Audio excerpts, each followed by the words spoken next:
Salam sejahtera bagi kita semua. Emana kembali hadir dengan podcast pembahasan firman Tuhan.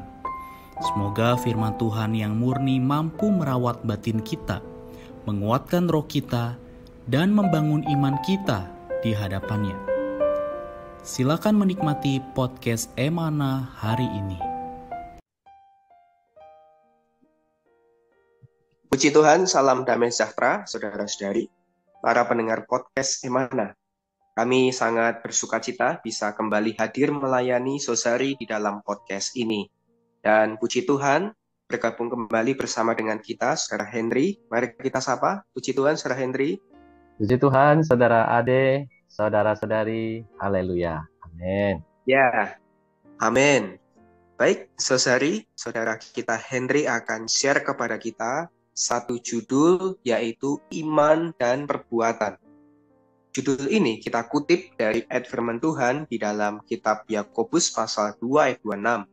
Sebab seperti tubuh tanpa roh adalah mati, demikian jugalah iman tanpa perbuatan-perbuatan adalah mati. Sosari, melalui podcast ini kita akan melihat korelasi atau kaitan antara iman dan perbuatan. Nah, Saudara Henry akan share kepada kita berkat dan terang. Silahkan, Saudara Henry. Amin. Terima kasih, Saudara Ade. Puji Tuhan, saudara-saudari, di sini Yakobus mengatakan bahwa iman tanpa perbuatan, perbuatan adalah mati. Itu sama seperti tubuh tanpa roh adalah mati. Karena itu iman yang hidup adalah iman yang disertai dengan perbuatan-perbuatan. Perbuatan-perbuatan kita itu berdasar pada iman kita kepada Tuhan. Karena itu saudara-saudari, syukur pada Tuhan, iman dan perbuatan ini sangat berhubungan dengan penghakiman di tahta penghakiman Kristus. Karena suatu hari kita semua akan dihakimi oleh Kristus, dan kita akan dihakimi berdasarkan perbuatan-perbuatan kita yang didasari oleh iman kita. Ya, saudara-saudari, jika kita memperhatikan keperluan kaum saleh, memberikan belas kasihan kepada mereka, berarti kita juga memperhatikan diri sendiri sehubungan dengan penghakiman Tuhan atas diri kita. Ya, perbuatan belas kasihan dan kasih kita terhadap kaum beriman, ini akan menyelamatkan kita dari penghakiman tanpa belas kasihan di depan tahta penghakiman Tuhan. Nah, Yakobus dalam ayat 13 memberitahu kita bahwa belas kasihan menang atas penghakiman. Ya, belas kasihan ini adalah langkah pertama menuju kasih. Kalau kita tidak berbelas kasihan, kita tidak akan memiliki kasih terhadap orang lain. Saudara-saudari, kalau kita berbelas kasihan terhadap orang-orang miskin hari ini, terhadap saudara-saudari yang berkekurangan hari ini, maka pada saat hari penghakiman, di tahta penghakiman Kristus itu, Kristus akan membelas kasihani kita. Nah, inilah yang dimaksud dengan belas kasihan, menang atas penghakiman. Saudara-saudari, ya mungkin kita berkata bahwa kita adalah orang-orang yang beriman.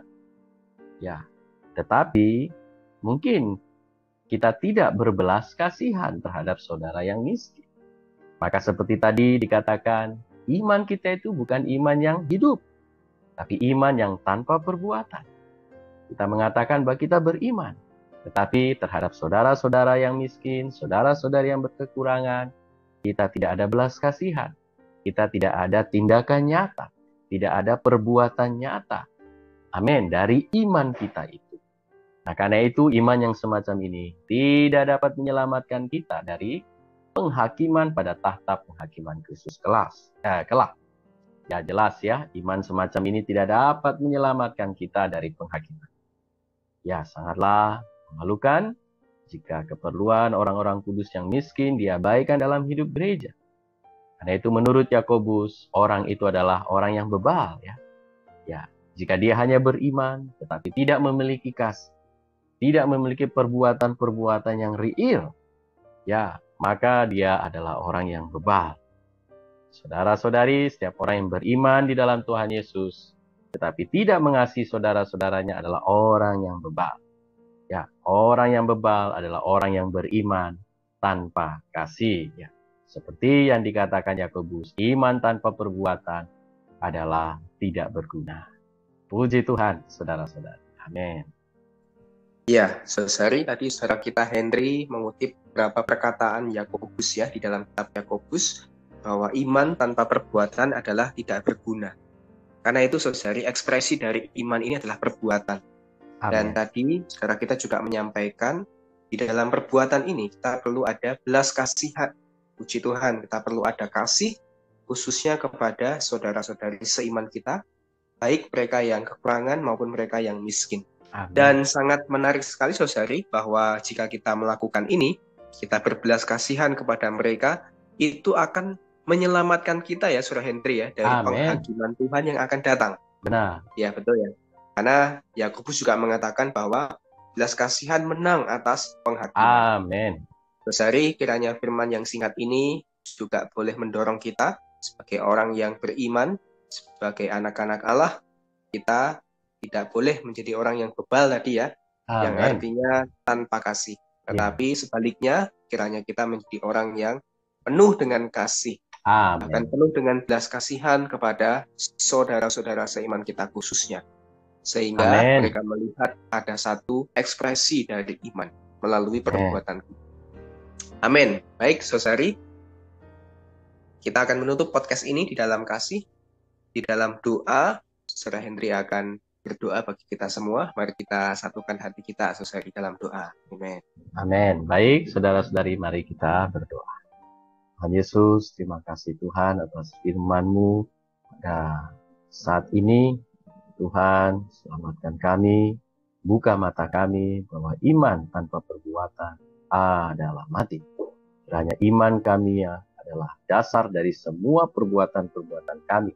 Oh, iman kami adalah iman yang hidup.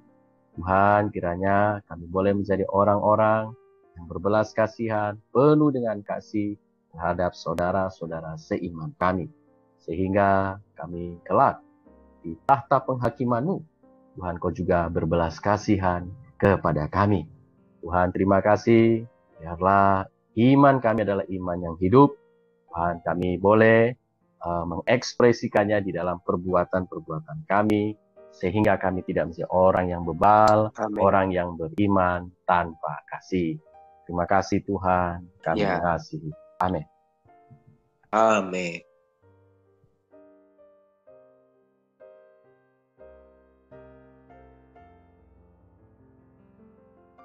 Sekian pembahasan firman porsi hari ini. Sampai jumpa di podcast berikutnya. Jangan lupa untuk download aplikasi Emana pada handphone Anda untuk manfaat yang lebih banyak. Tuhan Yesus